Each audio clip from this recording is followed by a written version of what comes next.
I hope the slides are visible. Yes, sir. Please start. Yeah.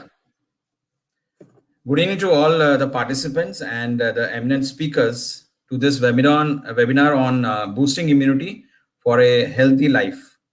Myself, Karthik Shanmugam, GM Marketing with Apex Laboratory, will initially take you through the journey of Apex and then one of our repurposed drug, Clevira.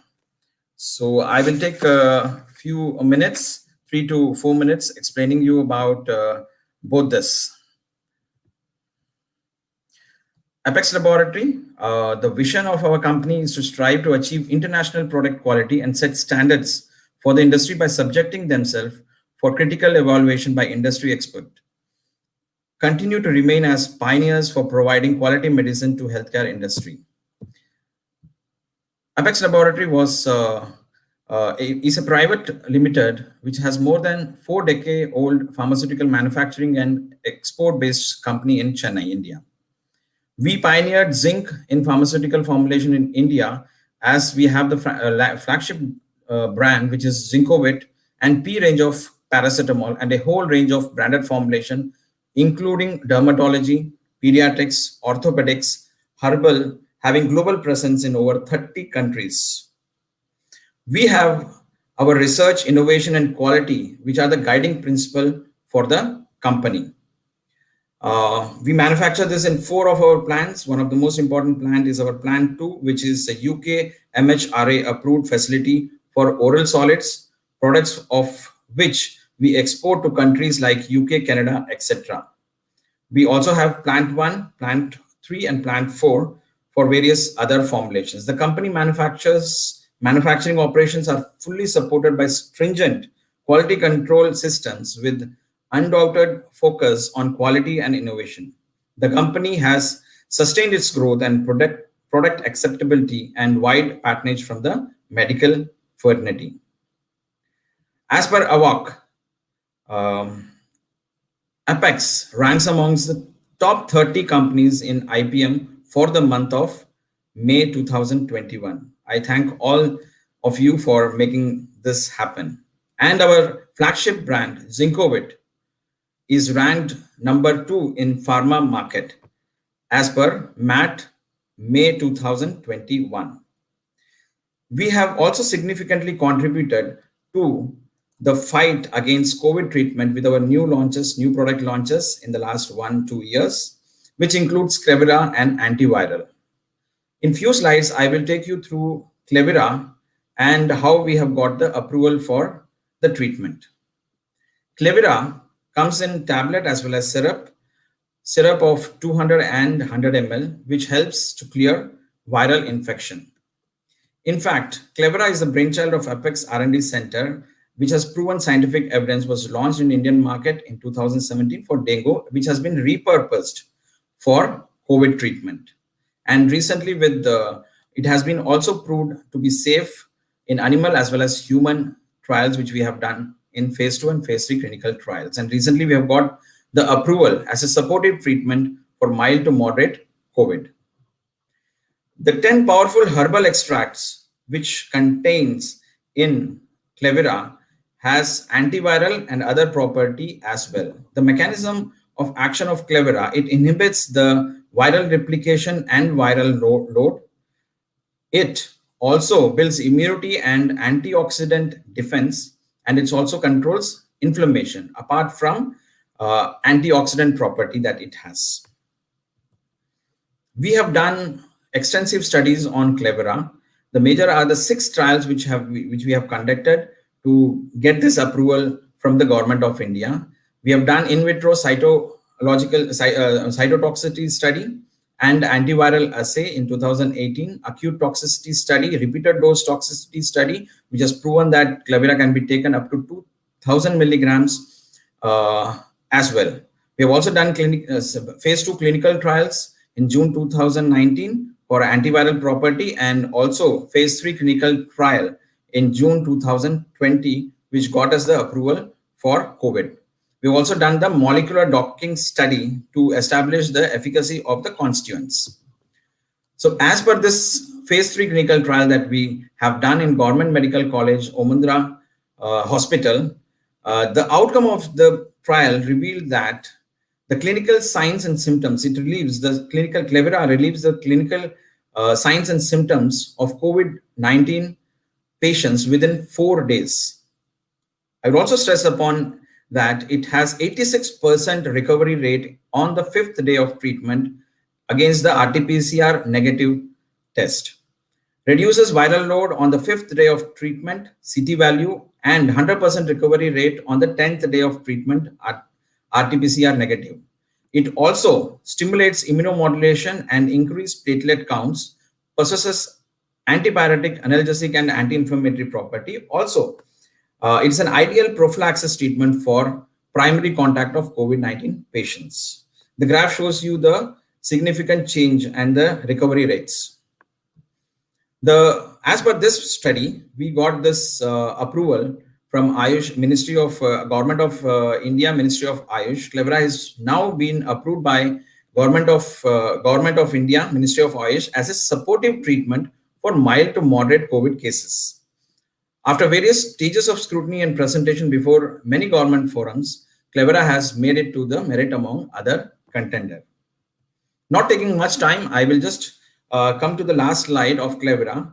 Clevera has been indicated as an antiviral, as well as analgesic, antipyretic, as well as reversal of thrombocytopenia. A convenient option in fight against mild to moderate COVID cases. The dosage for adults, when it comes to tablets, is 1 tablet BID for 5 days in prophylaxis and 1 tablet BID for 14 days when it is for treatment. And when it comes to syrup, prophylaxis and treatment, 10 ml BID for 5 days, and for treatment, it is for 14 days. For children between the age group of 5 to 12, the prophylaxis and treatment is 5 ml BID for 5 days and 14 days. And for those children in between 2 to 5 years, prophylaxis is 2.5 ml for 5 days and 14 days as a treatment option. So we have we repurposed this and got the approval 2 months back, and we have a very good response across the country with the favorable response rate and cure rates from the doctors. And with this, I thank you for your patience listening to the company as well as the product. I would take you through the further proceedings by handing over to our moderator, Dr. Himanshu Taide. He is MD along with MBA. He's a consultant, medical marketing, Apex Laboratory Private Limited. To just a brief about Dr. Himanshu, he has a work experience of 18 plus years to support the pharmaceutical industry, doctors, medical students in scientific projects and communication, clinical research, new product development, publication, and regulatory support. He has also delivered 112 lectures in various CMEs, conferences all across India, and 13 self-authored publication and written approximately 63 articles. Thank you very much to you, Dr. Himanshu. I would request you to take over and proceed further with the presentation. Dr. Himanshu?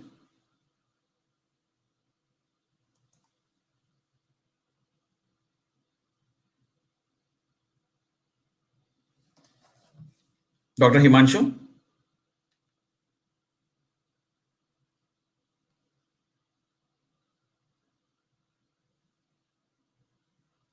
Ritu, are you able to hear me?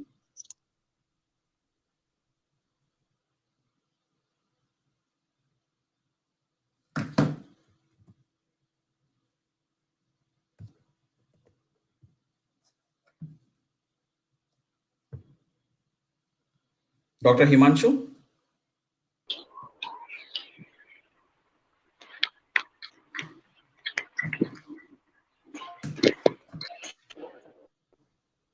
Yeah.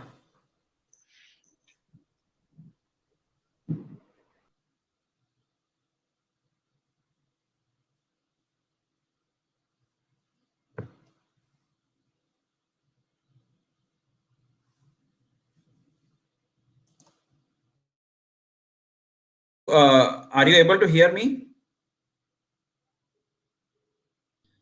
Yes, sir, you are audible. Yeah, can you connect with the Dr. Himanshu is connecting, sir. Yeah, 1 second. Okay. You can put the slides. Yeah.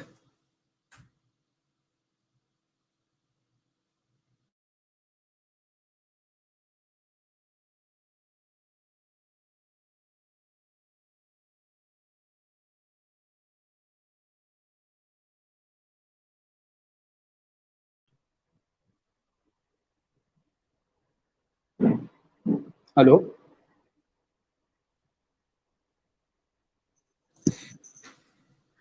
Yes, Dr. Hello. Himanshu, you can continue. We are able to hear you. Yeah.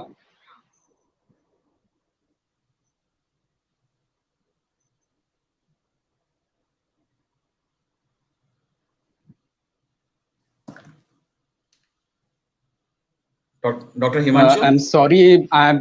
Slides are not visible at my end. I'm just opening it from my laptop. Okay. I'm extremely sorry for it.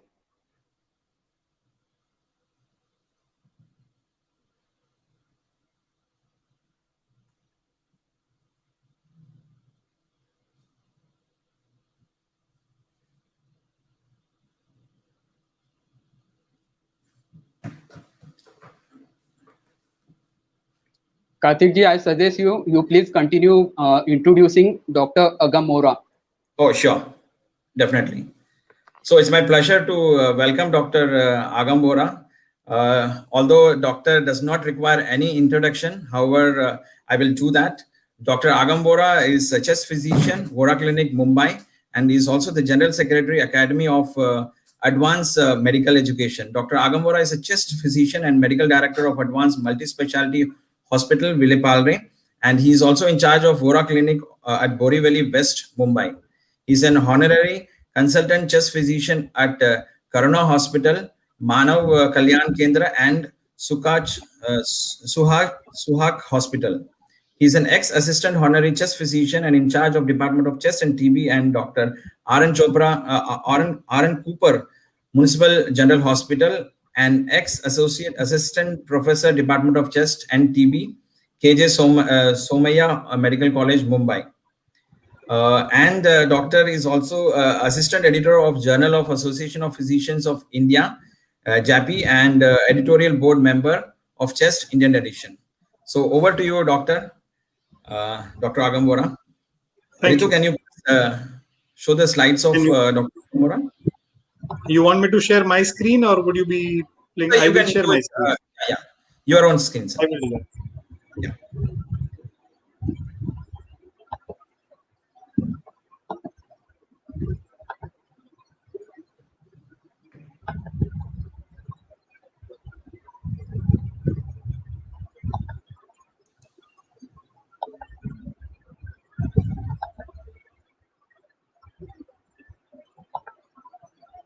Visible?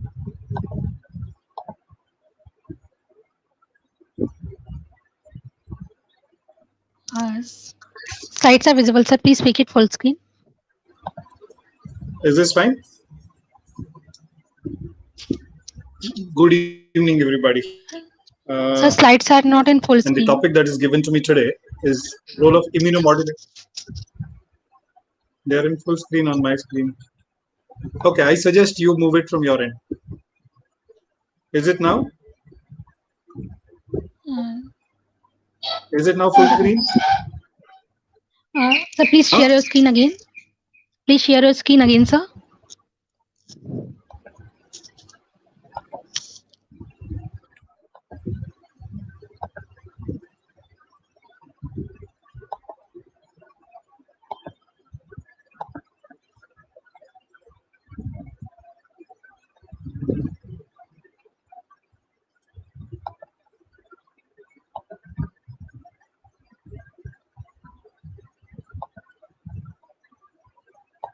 Now?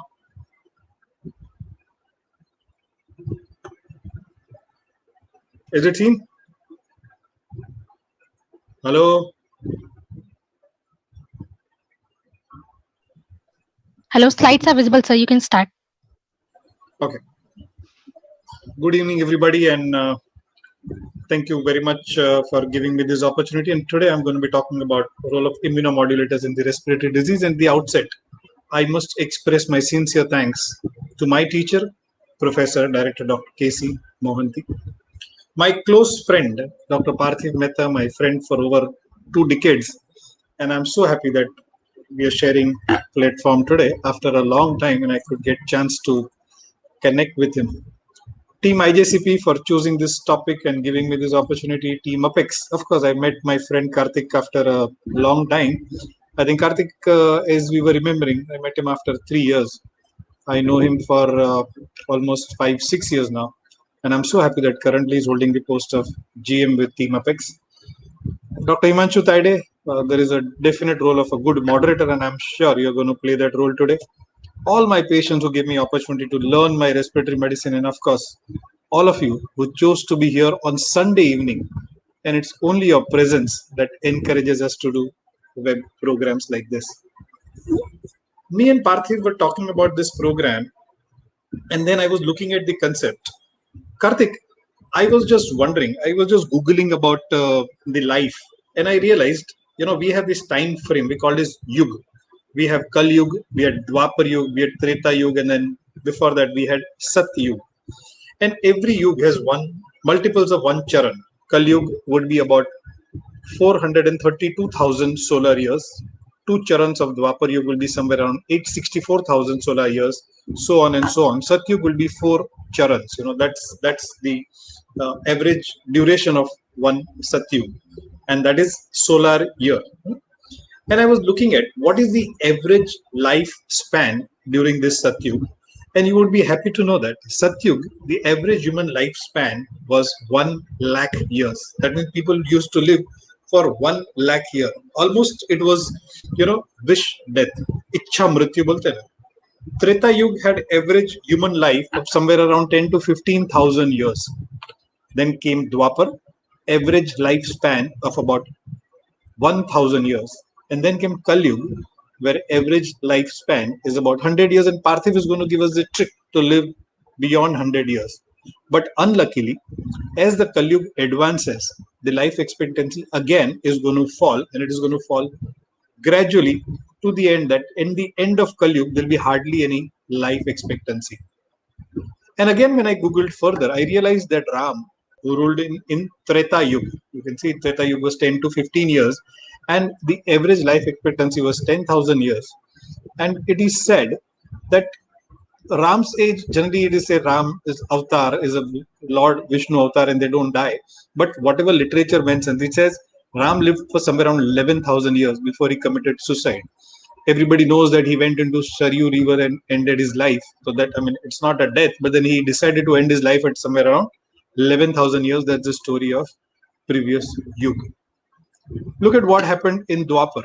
Krishna, Lord Krishna was born somewhere around 863, 874th year of Dwapar Yug.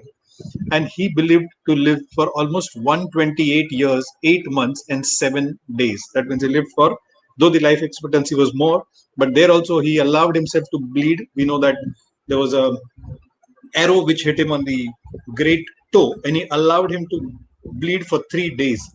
Easily could have avoided that death, but then he also wanted to end his life, and he ended his life somewhere around 125 years. And then came the Kal Yuga. And you know that in Brahma Puran, it is mentioned that there'll be 10,000 golden years of Kal Yuga, after which there'll be downfall of humankind. It said that Kal Yuga would end by, which means that golden age of Kal Yuga would end by 6898. We are in 2021. By February 6898, the first 10,000 golden years of Kal Yuga would end, and then would start the downfall of Kal Yuga. So 5,000 years have already passed. And you know that Bhagavad Puran says that at the end of Kal Yuga, the average size of human being would be only 1 feet, and average age would be 12 years. Parthiv is going to give us trick to live beyond 100 years, but by the end of this Yuga, there would be only 12 years of life expectancy. You can imagine, from 1 lakh year in Satyug, we are going to 12 years in Kal Yuga. Look at the decline in height. Height and age started after Kal Yuga when the average height was 32 feet. In Satyuga, the average height was 32 feet. We know that dinosaurs' height was huge. They were all huge size. We had all huge size animals. And it is very easy to understand that, yes, or it is very easy to accept that, yes, there could be height of 32 years with life of 1 lakh year and almost wishful death. And at the end of this Kali Yuga, there'll be average height of 1 feet. From 32 feet, we are going to come down to 1 feet. And from 1 lakh year, we are going to come down to 12 years. Yes, something wrong is happening. We have done something very bad to our life so that our life expectancy is going down. And what has gone wrong? It's all about immune system. It's all about your resistance power. It's all about your fighting capacity. An immune system is a network of cells, tissues, and organs that work together to defend bodies against attacks by all foreign invaders, which could be germs, the tiny infections, bacteria, virus, parasites, fungi, whatever. And whenever the immune system hits the wrong target or it gets crippled, it unleashes a torrent disease, including allergy, arthritis, or what we now know as cytokine storms and death. So immunity is body's ability to prevent invasion of various microorganisms. And you have two major immunities. One is innate immunity and second is adaptive immunity. Innate immunity occurs naturally because of physiology or genetic factors, and adaptive could be again natural and could be artificial. It could be derived from passive transfer from your, from mother, or it could be active infection related. Artificial could be passively given through antibody transfers, or it may be active through immunization that you offer. So you have innate and adaptive. Innate is natural and non-specific. Adaptive is acquired and it is very specific. And both will have two components. Both immunity will have a cellular and a humoral component.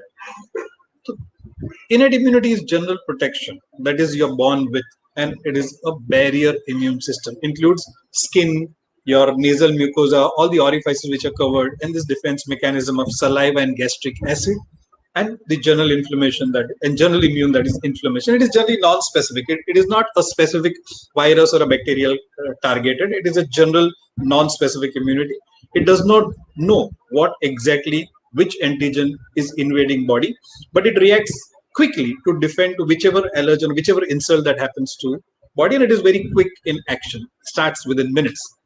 Whereas adaptive it is developed from the immunological memory. So whenever you have such infections happening earlier, you have a system where this kind of infection is identified, the passage is stored in the system, and whenever you get re-exposure with that, you develop a plethora of antibodies, and the system comes in action. It takes certain time. It takes days to even weeks to become established. And both this immunity has a cellular and a humoral component.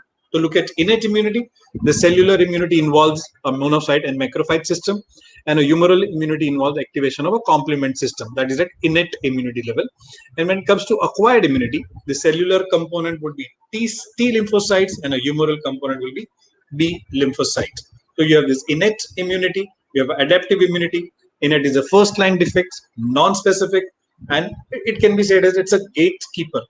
And adaptive is antigen specific. It is a memory cell, and you have T cells and B cells taking part into it. Broadly, innate immediate, adaptive takes time, non-specific innate, whereas adaptive is very specific and has a memory. So it's your body is a balance. So your good health and disease state is there is a dynamic equilibrium which is going on. On one hand, you have your mucous membranes, your skin as a passive mechanical barrier. You have a non-specific immunity with your neutrophils, macrophages, NK cells, and then you have an antigen antibody specific defense with your humoral and cellular immune response on one hand. And on the other hand, you have virulence, the load, pathogenicity, resistance, mutations happening on allergen, virus, bacteria, and fungi, and that would decide, depending on which pallu is bhari, decide the outcome about your good health and disease state. Look at the situation. Every infection does not proceed to clinical illness. You have seen that in today's time, in one family, there are some patients who remain completely asymptomatic with COVID positive state. Some patients may develop fever, cough, there may be slight drop in saturation, and in the same family, some member would have significant hypoxia, may require hospitalization, somebody may end up getting on ventilator, and some patients you may not be able to save. And that is what is the concept of this immunity. So every infection does not proceed to clinical disease. Every MANTU positive case does not develop disease. Long-term non-progressives, we know that HIV positive patient could remain HIV positive for years together and does not turn AIDS. Mohanty sir, my teacher used to say that, yes, definitely immunocompromised state is on rise. We are seeing more of disseminated TB. We are seeing more of exacerbation of COPD. We are seeing more and more drug-resistant TB. We are seeing more and more extrapulmonary tuberculosis. We are seeing more and more COVID and newer diseases like this. And what are the factors that are responsible for this lower immunity? Prolonged use of steroid, use of immunosuppressant drugs, HIV, diabetes, and most important is your lifestyle changes. The food containing chemical fertilizers, insecticide, pesticide, preservatives, and of course, high stress. The list is longer. You have nutrition playing major role in affecting your immunity, prior health, other illness, injury happening to you, the medication that you're taking, the medical illnesses you may have, that is there may be removal of spleen, and of course, stress plays major role. Every aspect of immunity in host defense is dependent on proper supply and balance of this nutrient. And needless to say that severe protein allergy malnutrition can cause significant alteration in immune system. And you can see that on one hand, you have immunity, surface immunity, cell-mediated immunity, antioxidant activity, and cytokine release. And on the other hand, you have a variety of nutrients which are involved in the function of this immune system.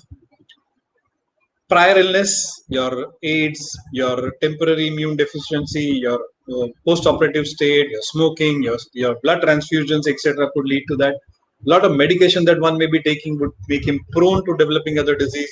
Or a certain organectomy, like you have a removal of spleen, or you may have one lung, you may be a kidney transplant recipient, and that puts you at a higher risk of developing poor immunity.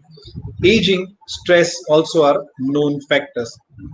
My sir used to ask me, Agam, can we prevent infection? And I would say, yes, we can minimize, but we can't prevent. The prevention is very unlikely. It can be minimized. To add to it, every now and then you come across newer pathogens. Like we were introduced to bird flu at times, and now you have SARS-CoV, absolutely new disease. We knew nothing about it year and a half earlier. And every year you identify newer and newer diseases. Of course, chemotherapeutic approach would be the best one. You have to identify the bug. Luckily, this time we took hardly any time. In less than 2 months' time, we knew the entire genomic structure of this virus. Study the life cycle. We have to understand how it behaves. It took time for us to realize that it enters through ACE2 receptors. And then you have to develop agents and, these all those antibiotics, antiviral drugs, or various other drugs which would inhibit the life cycle. And of course, this approach is going to be time consuming. This approach will have its own limitations. So what are the lacunae?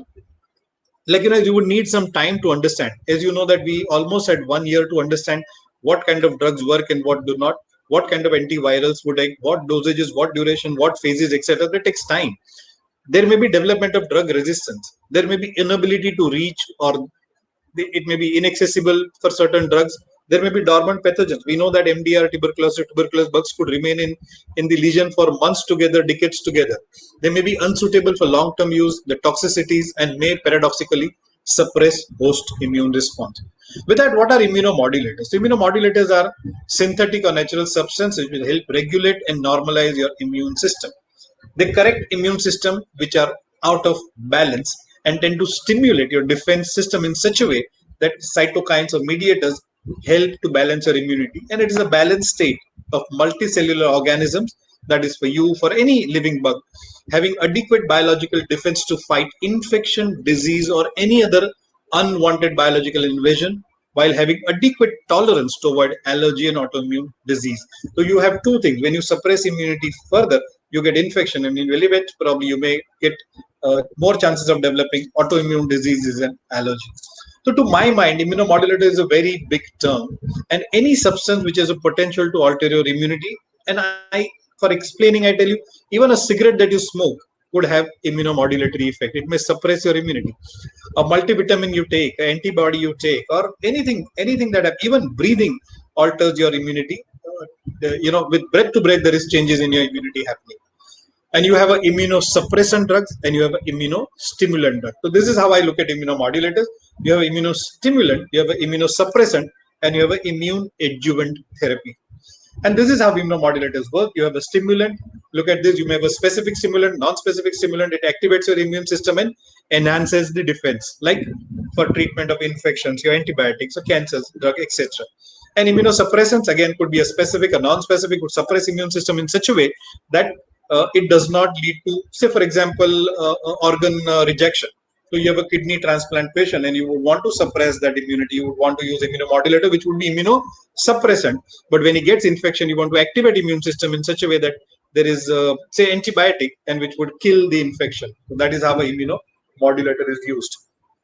You have a variety of immunomodulators. Let me give you the overview with transcription factor, that is NFKB, free radicals and lipid perioxidation, apoptosis pathway, immunomodulators working on complement pathway, protein synthesis, antigen presentations, and then you have T cells and B cells like serum immunoglobulins, or you have interferons, cytokines, and interleukins.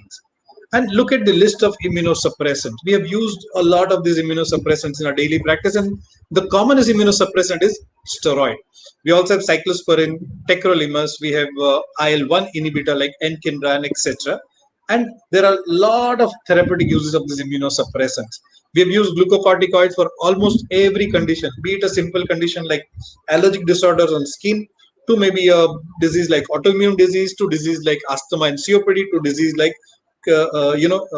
rejection cases, transplant rejection cases.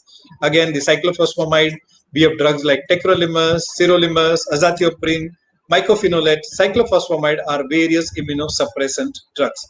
Look at immunostimulant drugs.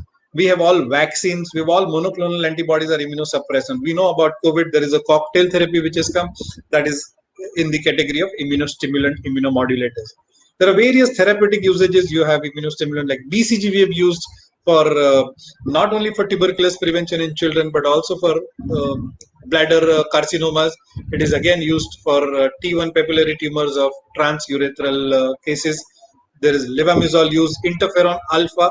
There is pegylated interferon alpha available even for COVID use, and if used early, has excellent results. There are a variety of side effects with all these molecules, immunomodulator like steroids and cyclophosphamide, tacrolimus, sirolimus may have a lot of side effects. And whenever I think of glucocorticoid side effects, it reminds me of Satoskar figure, a young boy with cataract there, with a paunch belly and a buffalo hump and a pepper money skin.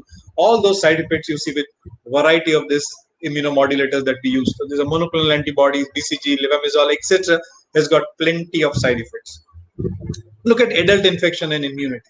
There is a huge spectrum of adult infection. You have acute respiratory tract infection, urinary tract infection, you have a vector-based infection, you have malaria, dengue, etc. And you have another group that is sexually transmitted diseases. And this infection has a huge impact on morbidity and mortality.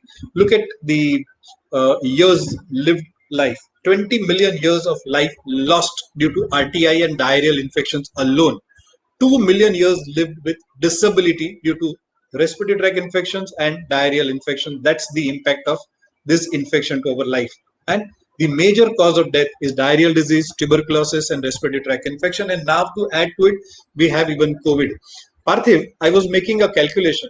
And if I take it as last April, when I started seeing COVID, in Mumbai, and if I calculate the total death which is happening in the world, in the country, with almost 3.5 lakhs death in about a year's time, it means there is one death every 2 minutes. By the time we finish our discussion, there'll be almost 30 deaths in our country due to COVID. So COVID is also going to be a major cause of death in this year's figures. And then there is a definite link between nutrition and your immunity. Malnutrition in all form, be it undernutrition or overnutrition, has impact. In COVID, we know that overnutrition, is obesity, is associated with poor outcome. And it has a complex reciprocal synergistic effect. You have infection which is leading to deterioration of nutritional status, and nutrition which increases your susceptibility to infection, and this cascade continues unless you actively intervene, control infection, and improve malnutrition. So malnutrition would reduce body's resistance by antibody formation, production of non-specific protective substance, the phagocytic activity, non-specific resistance, inflammatory response, poor wound healing and collagen formation. All this is the effect of malnutrition. And again, overnutrition. Also, overnutrition leads to altered immune response and altered inflammatory response. There are various micronutrients, that is vitamin B complex, vitamin C. There are fat-soluble vitamins like vitamin A, D, E, K, and they are required in minute quantities to perform very complex immune system functions. They have their effects on skin, mucosa, cell growth, DNA formation. They have their effects on blood clotting. They have their effects on calcium metabolism, and they participate into all immune functions. You have minerals. You have trace elements having their role in supporting immune system.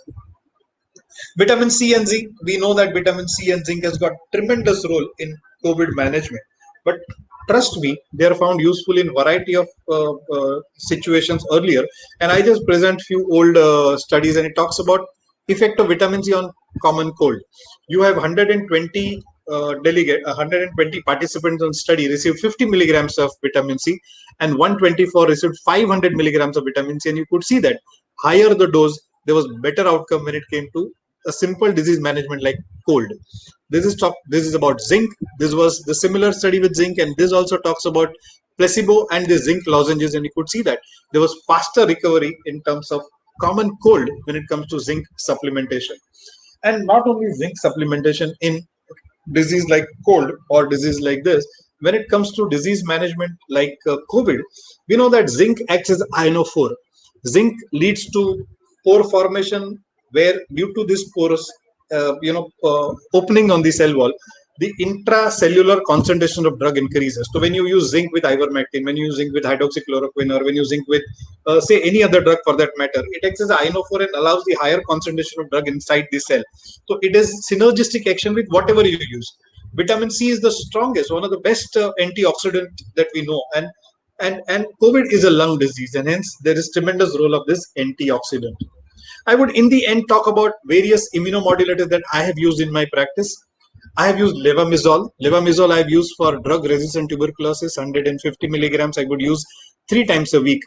I'm talking about 20 years earlier, when we did not have correct definition of drug-resistant tuberculosis, and we did not know much about managing drug-resistant tuberculosis. At that time, immunomodulators like this I've used. IVIG therapy. We have used IVIG therapy, and I've contributed a chapter in the API textbook, API update on the immunoglobulins IVIG is used, and we have used it in all recurrent respiratory tracts. You have a ILD patients, a burnt out COPD patients, a frequent, very elderly patient with immunocompromised status, a burnt out HIV cases who spend more time in hospital. You can use them, you can give them IVIG. IVIG is a passive transfer of antibodies. Various herbomineral drugs with trace elements and supplements, various vaccines we have used, Mycobacterium vacci, the Imuvac or Sepsivac, something that we've used, bacterial lysates I've used, Pidotimune I've used, monoclonal antibodies, various biologics that I've used in practice. And these are the situations where I've used it. I've used it in chronic persistent asthmas. I've used it in allergic rhinitis, recurrent respiratory tract infections, burnt out interstitial lung disease, burnt out drug-resistant tuberculosis, very bad bronchiectasis, advanced COPDs, and of course in COVID cases. When it comes to COVID, last 2-3 slides on COVID. To my mind, COVID is not much of viral disease. To my mind, COVID is much of allergy disease, or COVID is much of hyperimmune disease. COVID virus has a specific capacity to play with your immune system, and it plays with your immune system in such a way that it leads into hyperimmune phase, or something called as cytokine phase. You know that more than 80% of COVID cases will have low circulating T cell counts. Look at the decreased number of total T cells, CD4 and CD8 cells in subset of COVID-19. You have a healthy patient, non-ICU patient, and patient in ICU.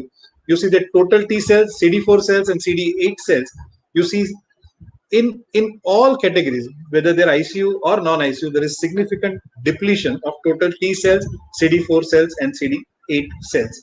Look at across the severity. You have mild, moderate case, severe case, critical case, and perished case. You have total T cells, CD4 cells, and CD8 cells. All are significantly reduced. And here, if you have anything which would boost the effect of this T cell or improve the functionality of T cell, would bring about improvement in COVID cases.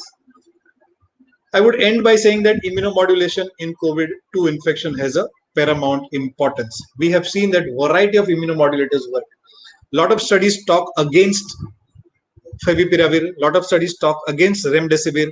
That means there is a growing feeling that antivirals are weak and may not play much role in disease management, but what plays majority of role is your corticosteroids, and hence immunomodulators will have a role to play. And look at the gamut of immunomodulators that we have used. We have used RAS inhibitors, we've used steroids, we've used macrolide for their immunomodulatory properties, we've used IVIG, colchicine, GM-CSF, we've used interferon, statins, tumor necrosis factor alpha, IL-1 inhibitors, IL-6 inhibitors, and also JAK inhibitors. We have hardly one or two antiviral drugs, but look at the group of drugs, and every group will have 2 or 3 different molecules in them. And we have at least 8 or 9 different group of drugs available to modulate immunity, and immunomodulators have a role to play. And I would say that, yes, there is a need for immunostimulator in current times, especially in people who are living with comorbidities. I would end my presentation by my teacher's quote. Professor Director Dr. K.C. Mohanty taught me once that, Agam, with your political, with your financial, and with your bureaucratic powers, you may have access to healthy food. You may have access to best place to live. You may have access to very good quality water. But trust me, the air that you breathe is same as a common man on the street breathes. And hence, nobody is immune to airborne disease. Whatever be your status, you all will get airborne diseases. And if you want to save yourself, you have to improve your immunity. Thank you very much for your patient hearing.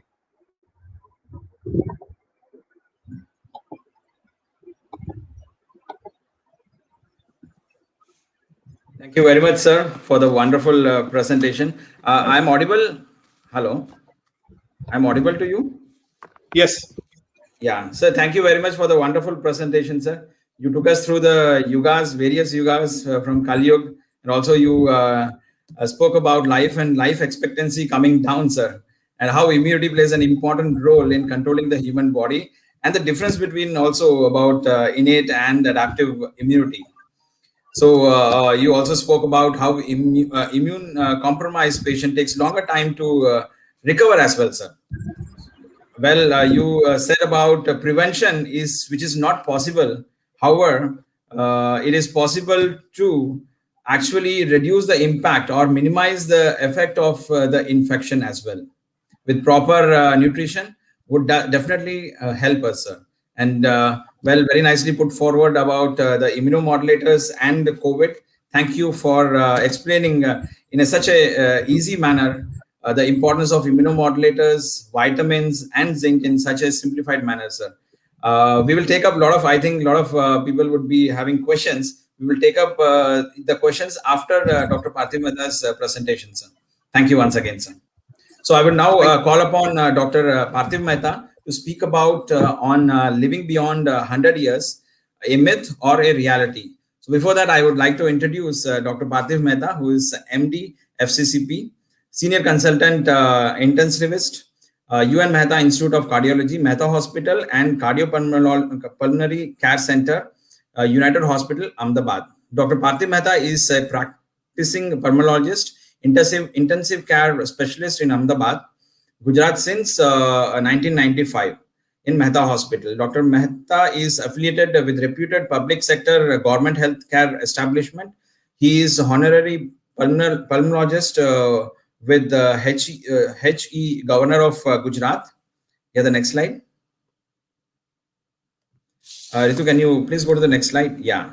He is also the medical director of Mission Life India and Central United Hospital.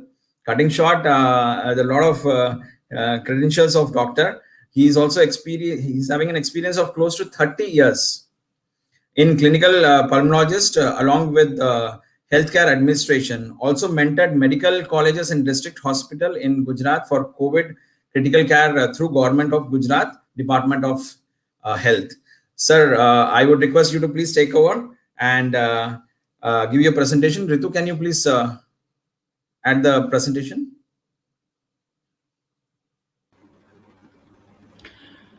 Thank you so much. Thank you so much, Karthik, for your kind words of introduction. And having made my life a little difficult because of Dr. Agam Vora, when you have Virat Kohli batting in first, then it's always difficult to follow him on his footsteps, how we are going to go further. I sincerely thank IJCP and Apex for having chosen me to accompany Dr. Agam Vora in this interesting discussion of immunomodulation, and of course, some of the topic which is very important and like to my nearer to my heart, that is living beyond 100 years. I would take this up further so that we can be on time with our very important presentation and discussion, whichever is required to be taken further. So I'm thankful to Dr. Agam Vora for having set in the ball correctly, having taken us through the journey wherein we used to live for 100,000 years and we are going to be living only for 12 years. In next 3,000, 4,000 years, it is 6883. I remember it very classically. Then we are in 2020. So still we have about 4,000, 5,000 years more to come to that level. But is it not that we understand that the human body, which was supposed to be living for 100,000 years, from there it has come to 10,000 years. And now we are coming down gradually in spite of having had a lot of advantages and having understood the immunomodulation and immunomodulators and disease controllers. But do we think that in case if we take away all the infections from the planet Earth, still we would be able to live 15 years more or 20 years more than we are expected to live right now? Let us run through this journey. These beautiful flowers look quite good, but in COVID era, what has happened is that these flowers have gone scanty. It does not remain so rosy. It does not remain so pink. This is the floral fauna in our nearby our residence, and it has really been giving us some pleasant feelings when we go out in these gloomy days of COVID. Now, what exactly is it there in our Indian old understanding about living a human being? How does it live? So individual life is thought to be lived for 100 years. And I'm for sure this was not written in a few thousand years back, but this was in past few decades or past few centuries. And we had 4 ashrams, 4 stages of life. The brahmacharya, the studentship, grihasthashram, the householder, the vanaprasthashram, the forest dweller, and sannyasam, the ascetic. This talks about 25 years each. It means that probably we are going to live for 100 years. But this is what is our culture. But our culture is also connected with science. I'm going to add on something related to science here.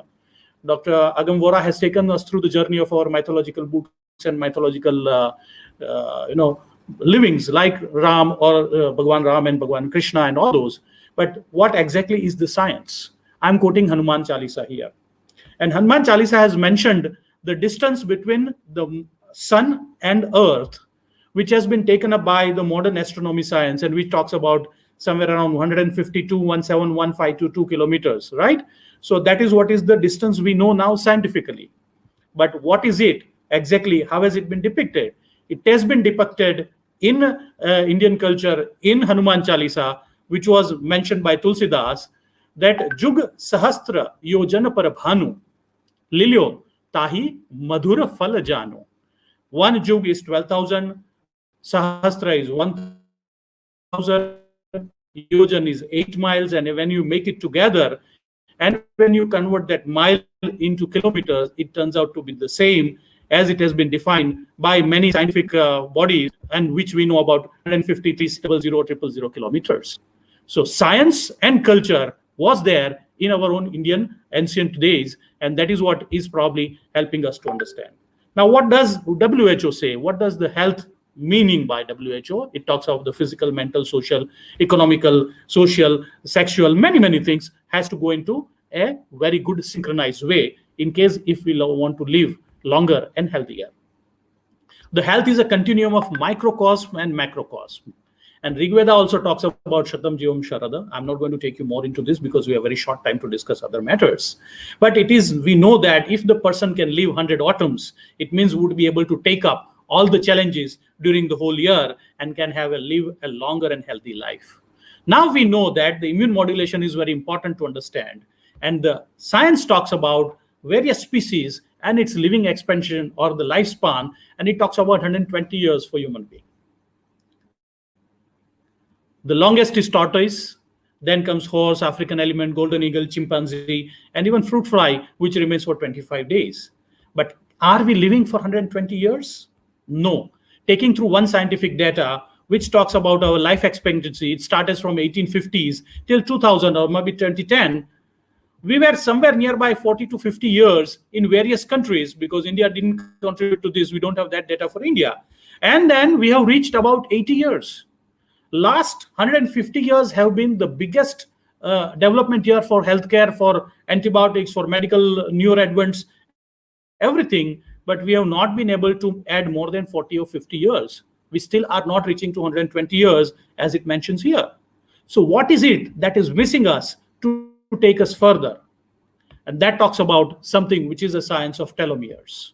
The telomeres are the one which are controlling the aging process. And telomerase is the enzyme which is responsible for extraordinary resistance to aging. And the way to prolong healthy life would be dealing something with the DNAs, with the peptides and the proteins.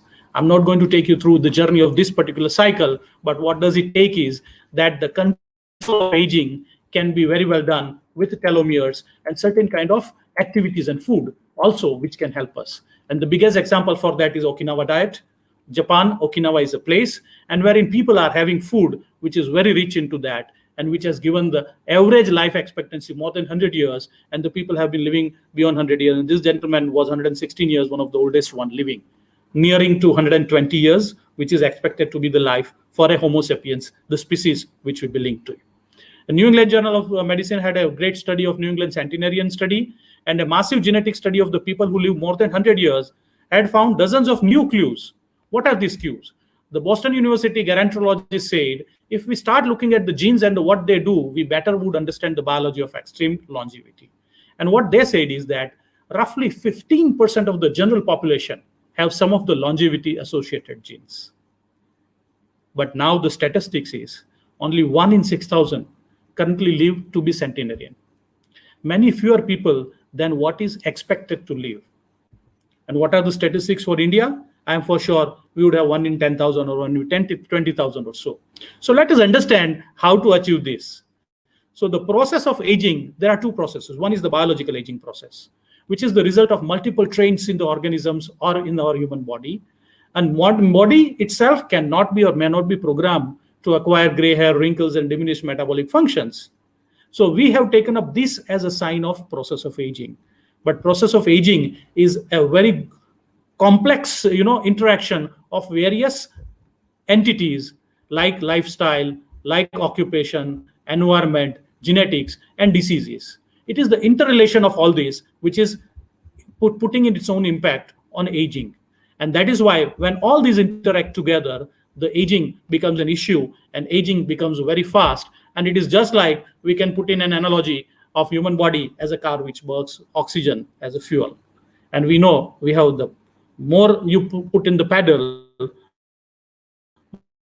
more we use fuel. The more we use fuel, more we produce what we see.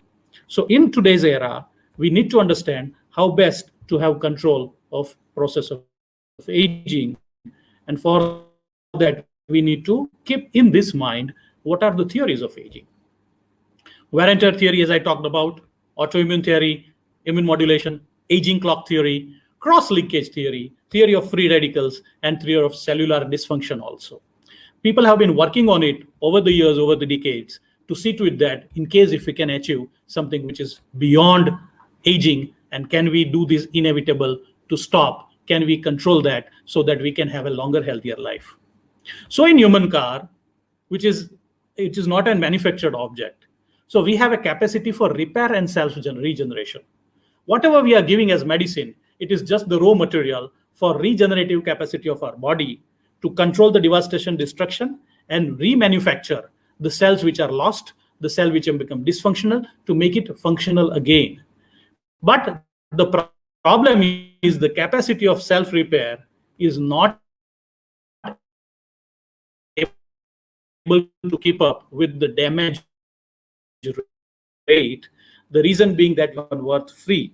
You and I have a car which we always get, serviced, regularly checked up. We get all the parameters being checked up because there are dials. We don't have a dial of blood sugar here. We don't have a dial of blood pressure here. We have a dial of human body weight, but we also don't consider that, as Dr. Agam said, malnutrition, underweight and overweight, both are issues, and which also enhances or increases the speed of aging.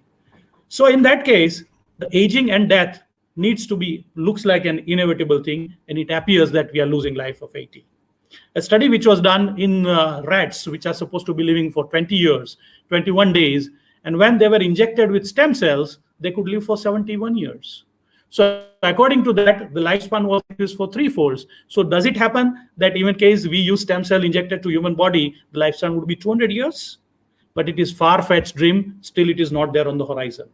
There are many interventions for anti-aging medicines, like reducing oxidative stress, increasing resistance to stress, hormone therapy, cell replacement, immune enhancement therapies, but they are in slow progression.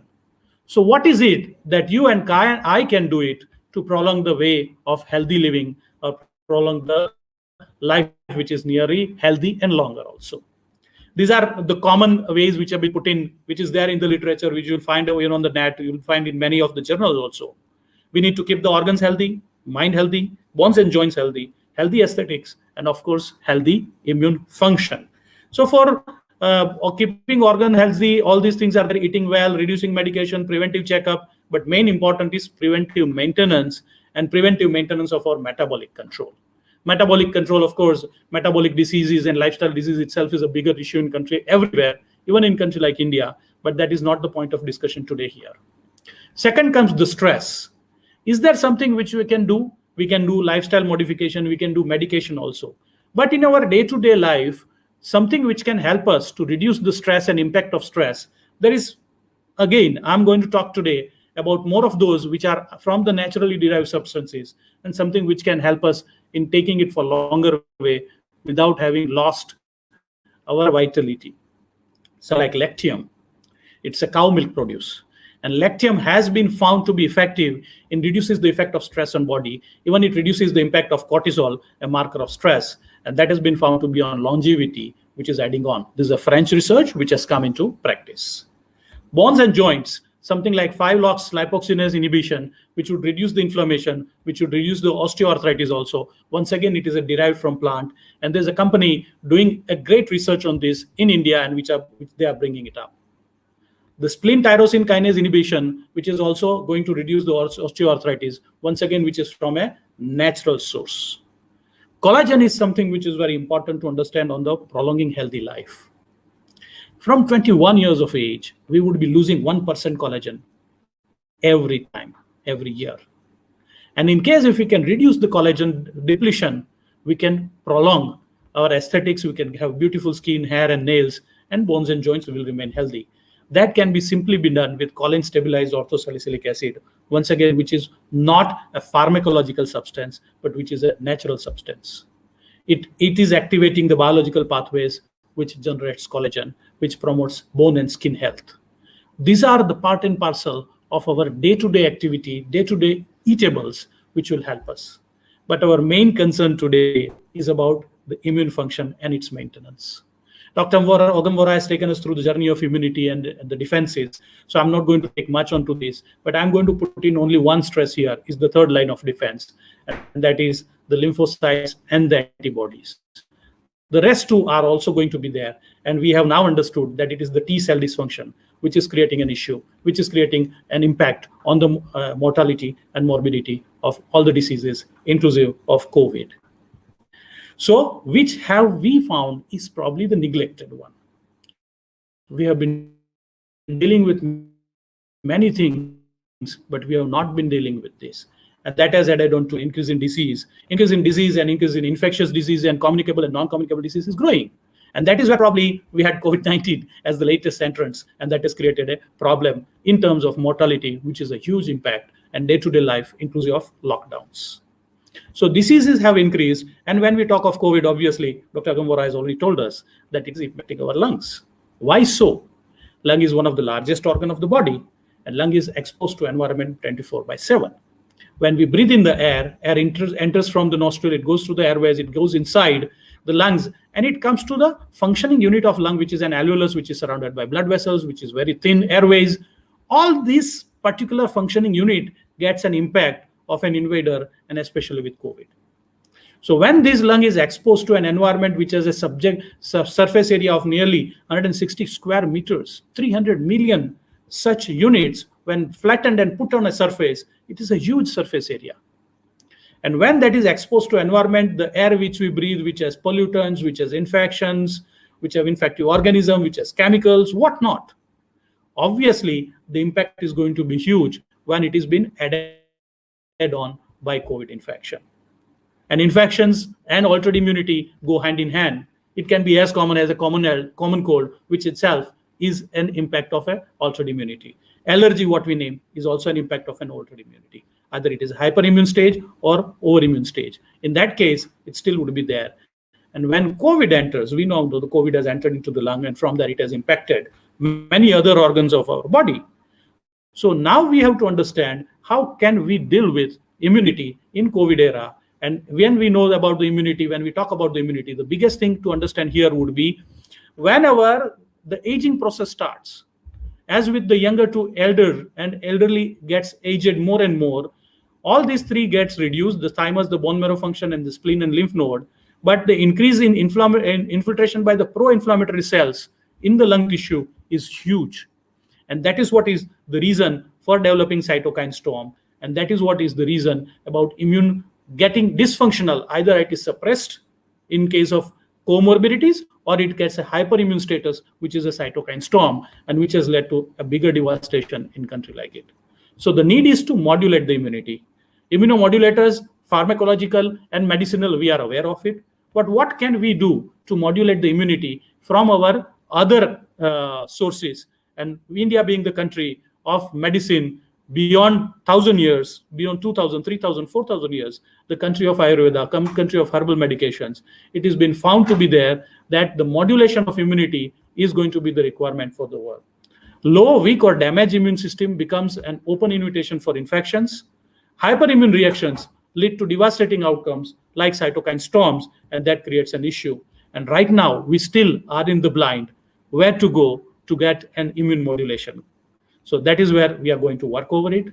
So we have certain ways to boost immunity, which we are aware of it, and which has been made available to everyone through media, through government, through activities Dr. Agam Vora has been doing, through activities IJCP has been doing. And there are many other ways which have been found today, and day to day, people have been exercising or working on it. There are certain diets also which are helping to boost the immunity. Herbs, which is becoming an important aspect in today's era. When we talk about it, there's always been a tug of war between the allopathy and Ayurveda and other homeopathy and Ayush about the mixopathy. We are not going to take that up here, but what we are going to put in is something which is followed with certain evidences. So when we talk of our Indian eatings, we talk of our Indian practice of medicine, ancient medicine, there are medicinal plants, herbs, and spices which have been identified to improve immunity, to boost immunity, and which also has been accepted by our own government to be used in COVID era. Some of the plants, like papaya, has an effect which we know about. When the platelets go down, people have been using papaya pills for improving platelets. Certain other plants, as it has been mentioned here, which has been having various effects on health as an antiviral, as an anti-inflammatory agent, and which has been found to be effective in various clinical studies and trials which has been done. So all these plants, when been brought together and been associated with other supportives, it has been found that it is been found to be boosting immunity. WHO itself has accepted that around 80% of the world population is using herbal medicines for primary health care across Europe and South Asia, and India, China, and other Oriental countries have been found to be using that. It has its anti-inflammatory and natural immunity boosting effect also. Our own Ministry of Ayush has provided a lot of guidelines and a lot of understanding on how best to use immune boosting measures. These are the measures which have been given by Ayush in era of COVID. The general measures, Ayush immunity promoting measures by like using certain herbal tea, turmeric, which has been in day-to-day life for everyone. Some simple remedies like nasal application, pulling oils, and stimulation. And all this would be helping not only to improve immune function, to improve our capacity to withstand, and also get some relief out of the symptoms related to any viral infection, inclusive of COVID in respiratory tract. So now coming back to our own topic, to live beyond 100 years, and that too in COVID era. What do we need? First of all, we need is to management of the patient's life should be done beyond diagnosis and treatment of disease. Diagnosis and treatment has now become, unfortunately, on the tip of the thumb for everyone in Google Educated Era. If I have a legal case, I would go to an advocate. If I have something I need to repair, I would go to a repairer like a car repairer or a plumber. But if I have a health problem, first I will go on Google, identify something, I'll do it on my own. We will not understand that there is a need of not only the diagnosis and treatment, but beyond that, when we talk of living for 100 years or beyond. We should consider promotion of function and prevention of decline, which unfortunately has not been the era of wellness, at least in India right now. We have Western countries which have been doing that, but probably right now it is not the intent in Indian subcontinent because we are struggling with many more things. But the time is there that we should understand for that. We should be focusing on improving the understanding of the science of aging, and that is now becoming an interest. And I'm very thankful to Apex and IJCP for having brought this to us. Interdisciplinary caregiving, a holistic approach, not necessarily a mixopathy, but holistic approach, which also includes beyond medicine, also includes about emotions, also includes about so many other trainings, which would help us to sustain, withstand, and come out of it. So interacting approaches with restoration, management, and optimization of human health should be very importantly understood.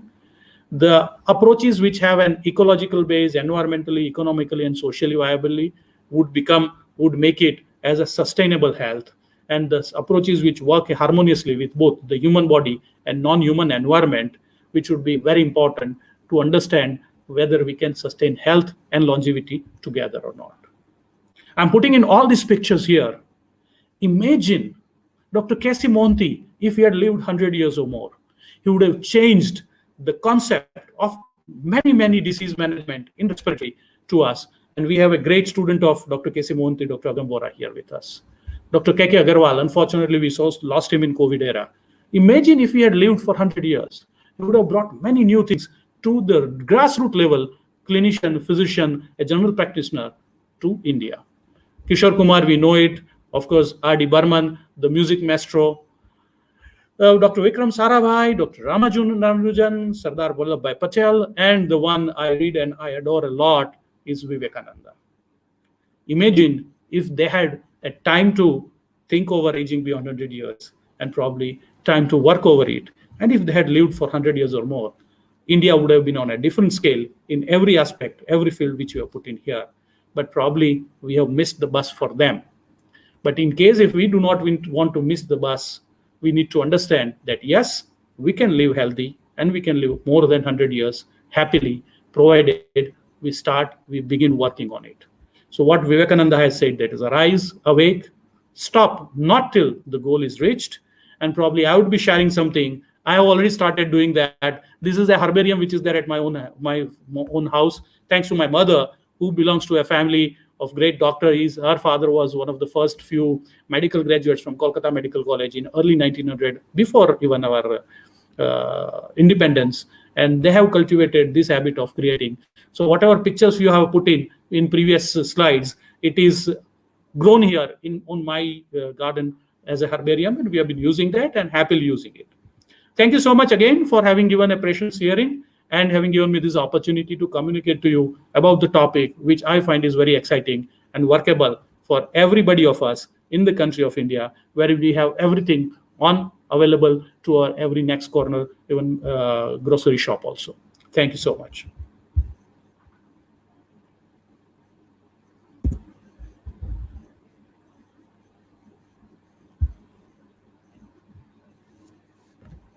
Hello. That was fantastic, Parthiv. Lovely presentation. Thank you so much, Adam. The last slides were really interesting. Very well. Absolutely. Yes, sir. Very well conveyed. Wonderful presentation, sir. I could see that you are in a hurry also to complete the presentation, but you took up very nicely to the audience, sir. You spoke about aging, Parthiv, which is inevitable. you have a TV program. If you want to leave, 8:15, I am to take up on TV live. The TV team has already come to my place, so I'll be joining there. Yeah. So, thank you. Right, thank you very much, sir. Thank you so much. Right, sir. If there are any questions, Karthik, we can continue. Karthik, I'm here. Oh, that's nice. Dr. Himanshu is there. So yeah, Yeah. please take up the question answer session, sir. Yeah. So,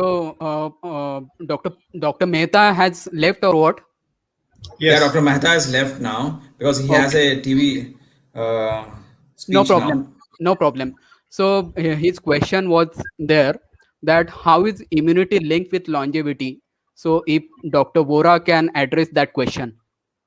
That's a lovely question. I'm sure Parthiv would have done a better justice to this question. But what I understand out of his presentation and what I learned from his slides, uh, there are various things which, due to poor immunity, are called as cellular senescence or cellular dehiscence or cellular killing, which happened at a telomerase level. And shorter the telomere, lesser is the life, is what is the growing concept. When you have better immunity, where your resistance power is better, when your fight against disease is better, obviously you survive longer. Your damage to the organs is going to be less. We have seen in this COVID era that when you have patients who go into that hyperimmune phase or who have the cytokine storms, have a greater mortality. We have seen youngsters and very young patients who are lost in this unprecedented time. So I'm sure immunity and longevity are interlinked. Better the immunity, longer the life expectancy. Thank you. Okay. Thanks, Dr. Vora. I'll take up the next question. It is straight away in relation to your topic, Dr. Vora. Can immunosuppressants alter our immunity for life? That's a good question. Generally, most of these immunosuppressor, immunoenhancers that we are using have a temporary effect or a time bound effect. For example, certain immunomodulators, say you take a vaccine. Certain vaccine gives you memory print, and those memory could remain for a longer time. Say for example, you are taking a pneumococcal vaccine, you are taking a polysaccharide vaccine. Polysaccharide vaccine will give you immunity for next 5 years minimum. If you are using a conjugate vaccine could give you a longer immunity, and you may need a booster dose only when your immunity suppresses once you cross 65 years and above. Vis-a-vis, you are taking a immunosuppressant drug. Say, imagine you are taking steroid for say COVID. So you are taking steroid for COVID. You are giving it for 7 to 10 days. The effects are not long lasting. The effects are short term. So it depends on what kind of molecule you use. The immune effects are accordingly. Thank you. Yeah. So the next question is, will immunomodulators increase someone's risk of infection? Yes, of course. Immunomodulators do improve the risk of other infections, and we are yet to understand much about immunomodulators. So let's look about what example I give you. So you're using rituximab for rheumatoid arthritis. It's an immunomodulator. Rituximab is a biologic. When you use this biologic, there are chances of tuberculosis higher. You're using certain biologics for disease like currently we are using a lot of biologics in COVID, and I fear in next couple of years we may see a lot of fungal infections coming in. We may see a lot of tuberculosis coming in because we are suppressing immunity. There are issues with immunosuppression. So you need a balanced immunity. If you enhance your immunity too much, it has its own problem. If you suppress your immunity too much, it has its own problem. So you have to learn somehow to balance the immunity. Thank you. Yeah. Dr. Vora, what is the average duration of immunomodulator therapy? That's a great question. How long would you continue immunomodulators depends on what condition you are using it. Say you are using it for a short disease. Say you have a allergic disease coming up. You would use your immunomodulators for a shorter duration. You will use this immunosuppressants, steroid therapy for what? 5 days, 7 days, 10 days, depending on the allergic disease. Suppose if you're using it for vasculitis, say using it for rheumatoid arthritis, you would use these immunomodulators for a long time, maybe lifelong. It depends on what indications you're using. By and large, when we are talking about short term diseases, like say infections, acute infections, or maybe say diarrheas, or maybe say GI disturbances, etc., you may use it for a shorter duration. But if you're using it for a chronic conditions, you may have to use it for a long time. Okay, got it, sir. The next question, it is in relation to natural immunomodulators, for example, vitamins and minerals. So what is your view in relation to using these vitamins and minerals? This is very again an interesting concept. It depends on what is the level of immunity you have. Suppose if you're talking about to simplify that, see, I'll tell you, you're talking about, say, iron therapy. Now it depends on what would be your regular intake of iron. It depends on what is your hemoglobin level, right? Somebody whose hemoglobin level is 8, somebody whose hemoglobin level is 10, somebody whose hemoglobin level is 12 have a different iron requirement if it is iron deficiency anemia. So if you're talking about nutritional supplementation, it depends on what is your requirement. So if you are a deficient person, if you are a malnutrition there, you may require higher dosages for a shorter duration. Once your levels normalize, you may need a supplementation for a longer time. Now, with changes in lifestyle, with changes in quality of food, with changes in, you may buy best quality apples which are available in your area, but trust me, those apples are grown by a lot of fertilizers and a lot of antibiotics, and the content of apple which was there a decade and a half earlier is not same as you get it now. In fact, I missed that slide. I was seeing a very beautiful slide which says that the content, the nutritional content of an apple in over last 15 years has gone down by 70%. In the sense, whatever nutritional value you had with the same apple, if you had consumed 15 years ago, what you're getting is only 30% of what is it is meant for. It is true for all food items that we are eating. And look at the change in food habits. Today is Sunday evening, and my children has announced since morning, today is good food.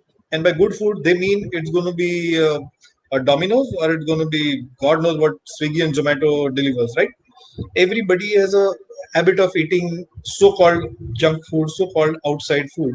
And I am of the growing opinion, okay, now it is the time when we have to regularly supplement ourselves with those nutritional pills. I'm sure that everybody who's here is immune deficient in some or the other way, and it is a time to supplement yourself with all these zincs and vitamins preparation that are available. I would, I am probably making it a habit in my house that everybody should take one multivitamin supplements daily. I don't know how justified I am in talking like this, but I am of this growing opinion that time has come where we may have to supplement ourselves with minimum requirement. Trust me. See, for example, vitamin C. Vitamin C is not produced in your body. There is no ways vitamin C will be produced unless you take a vitamin C supplement. Like you need sunlight for vitamin D. I mean, so many times with this lockdown, you're spending hours together in your room for last 2.5 hours. Everybody's stuck on their bed. I'm stuck on my table sitting in front of you, and that is happening for number of hours during day. So our sunlight exposures are less. I think it is a time to think about regular supplementation with a lot of micronutrients and multivitamins. Thank you. Yeah, I got that completely, Dr. Vora. And there are some other questions also that are coming up, especially in relation to zinc. Uh, is there any correlation of zinc with mucormycosis in COVID-19? Yeah, a lot of people are talking about it, which I fail to understand. But yes, there is a growing concern. We are trying to explore why we are seeing more and more of mucormycosis, which we did not see earlier. I did not see this kind of mucormycosis ever in my last 25 years of medical career, right? So there is something which this virus is very peculiar. I have not seen, to tell you truth, this kind of cytokine storms also ever with any infection, viral infection of this magnitude. So this virus is behaving in a funny way. I think there is a relation with more of moisture. There is relation with uncontrolled diabetes. There is relation with overuse of immunomodulators like steroids. And moreover, there are issues with those nasal cannula, those BiPAPs, those oxygens, etc. The contamination at various levels, which is more responsible for mucor than zinc. But yes, there may be some growing concern about it. Though I have not changed my practice of prescribing zinc. Thank you. Yeah, and there is on the similar line, one question is there that zinc deficiency has been found in some of the studies, especially in COVID-19 patients. So, what are your views in relation to zinc deficiency, especially in COVID-19? I also have read these papers, and to my mind, zinc is a very important component of your immune system. during COVID time, we learned a lot about zinc. We always knew about zinc's role, but COVID taught us many things, including role of zinc. Zinc is required for cell integrity. Zinc is required for reducing viral replication, and moreover, zinc has a synergistic effect with whichever other drug that you are using. Say you are using ivermectin, say you're using doxycycline, say using azithromycin, say using hydroxychloroquine. When you combine zinc with it, zinc leads to it is an ionophoric effect, in the sense it allows influx of these medicines in the cellular level, and hence the intracytoplasmic concentration of these drugs, that is your ivermectin or your hydroxychloroquine or any other molecule that you're using, increases significantly. That leads to better killing of viruses. So I think zinc is an important component of drug therapy, more so during COVID times. I got that, Dr. Vora. And there are a few more questions, especially in relation to polyherbal formulation that Karthik ji has highlighted. So, especially one question is there any role of that polyherbal formulation in non-COVID thrombocytopenia and Covishield-induced thrombocytopenia? That's a very difficult question to answer. I am excited with what Karthik showed earlier. The data looks interesting. We need to, of course, do more work and understand it better. But what Parthiv showed in his ending slides, and Yeah, and we all have experienced it. I mean, yeah, be it any specialty doctor, we have all realized there are times when you get paralyzed, where you get handicapped with your allopathic approach, and you need something more. And what right. I understood out of these molecules, these repurposed drugs, if studied well, I think it can add to your armatorium. Uh, Unluckily, with most of these drugs which were used in by the alternative sciences, did not have enough studies. So what Karthik presented earlier is very validated study. So I think with this kind of validation coming, with this kind of support studies coming, I would be excited. It would be exciting to use these molecules in various diseases. What I understand from this herbal medicines, I'm giving a very general statement. That it does not have major side effects, and it can be a very good co-prescription with your therapist. So see, had you spoken to me about it a year earlier, I would have blindly said yes, go ahead and use it, because I didn't have anything else to use. We did not have anything a year earlier, right? We did not have. Yeah, We were having only oseltamivir, favipiravir was in studies. Remdesivir, people were talking about it, and even if people were talking about where was it available, last time I think people spent a fortune in just procuring remdesivir. And those times, had you asked me, I would have probably given clear cut yes answer. But now we have a lot of specific drugs, and we have better understanding of disease. There, I would definitely use such molecules as add-on therapy. Thank you. I got that. And to stress on this particular question that we have received from Dr. Hemant Kumar Singh. So I would like to stress over here that Apex Laboratories, they have conducted a research or even on non-COVID thrombocytopenia cases, especially in dengue cases.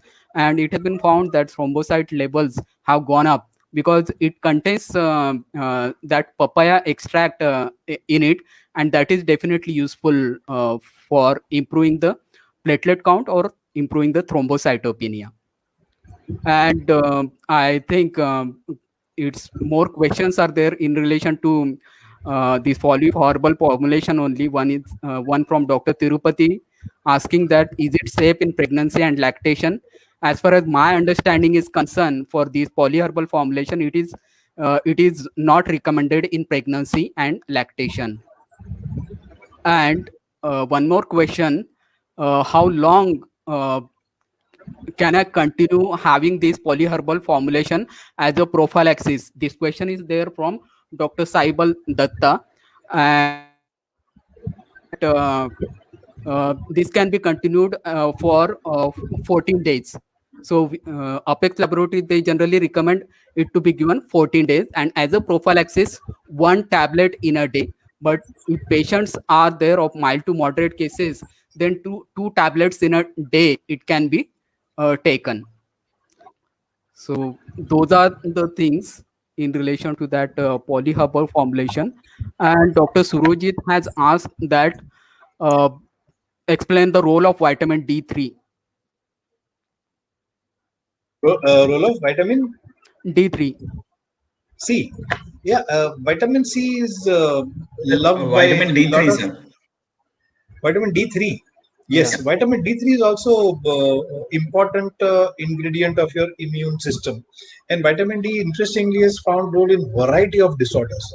Variety of disorders, mind you, even in tuberculosis. And I was very much excited with the study which I came across, which says that if you have a TB patient, and if the family members receive vitamin D3 supplements, the chances of them developing tuberculosis are also less. So these are very interesting papers which talk about role of vitamin D as not only its role in calcium and mineral metabolism, but its role as immunomodulator. It would be, and a lot of us have observed that a lot of our patients, including a lot of our colleagues, are vitamin D deficient. And whenever you have a deficient immunity, for sure, correcting that immunity and normalizing that immunity would add value to your clinical outcome. Thank you.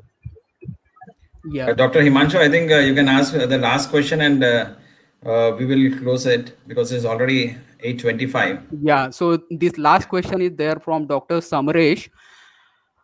He has mentioned that we have seen people who lives in hygienic environment and they maximally suffered from COVID. So compared to people who lives in unhygienic atmosphere. So why is it so? I did not get the question right. People who live in unhygienic environment are getting more COVID. Is that the question? No, people who are living in hygienic environment, they are suffering maximally with COVID-19. That is what he has asked. That's a good observation, but unluckily could not make such observation. And unluckily, in my practice in Mumbai, I have seen all category of patients suffering equally. So we've got some top class people, we've got some film stars and best of the politicians, and we've got I go to Bhagwati Hospital, which is a municipal hospital, and currently also there are 35 patients who are admitted have are for an absolutely poor strata. So as I was showing in my last slide, as my teacher Professor Mohanty said, nobody is immune to airborne diseases, nobody is immune to droplet diseases, nobody is immune to diseases which are spread by poor quality air. And if there is something that you could do for your future generation, is to wake up today, is to probably have some awareness and stimulate at least one person near you to be aware of environmental issue. And only this awareness is going to change the environment in time to come. So I think it is a time where we take our environment seriously. Thank you. Yeah, I got that completely, Dr. Vora. And I suggest, Karthik ji, there are a lot of questions that we have come across. Probably we can address those questions one to one to our audience later on, right? Yes, absolutely. Yeah. Himanshu, what you should do is take up those doctors' email IDs you will have in the list, and we Yes. could send them personalized email addressing their queries. The people Right. have spent their time, they've given us their evenings. I think itna to banta hai. We should probably respond to them. Unluckily, because of time constraint, we'll not be able to do so on this web. But we would for sure get back to each one of you who posted your query, and we would try to solve that. Thank you very much. Yeah, I got that completely. And now the time to conclude the event. I thank Dr. Vora and Dr. Mehta for enlightening presentations on immunomodulators and living beyond 100 years. We appreciate your contribution, sir, this evening in boosting our knowledge on boosting immunity for a healthy and long life. The information that both of you projected will be useful to take our patients' health to the next level. Yes, immunomodulators, including natural immunomodulators, will continue to have a critical role during this pandemic and throughout the life. And yes, we can live beyond 100 years with all the necessary efforts and actions. And on the behalf of audience and everyone here, we owe to both of you, Dr. Vora and Dr. Mehta, a special word of thanks for taking all the efforts and being here and enlightening us. We really appreciate that. And now to the audience, I know your time is yours and you gave that very generously this evening. And I, on the behalf of Apex Laboratories, want to thank each one of you. I thank IJCP, MedTalks for their technical support to conduct this event smoothly. I apologize that I have not been on the camera. Sorry for that. Finally, thanks to Apex Laboratories for organizing this event and bringing all of us together. That's the end of today's session. See you all during the next event. Apologize if any mistake at our end. Bye for now and good night. Thank you. Had fun. Himanshu did it very well. And it was very nice to connect to you, Karthik, after a long time. Thank you very much, sir.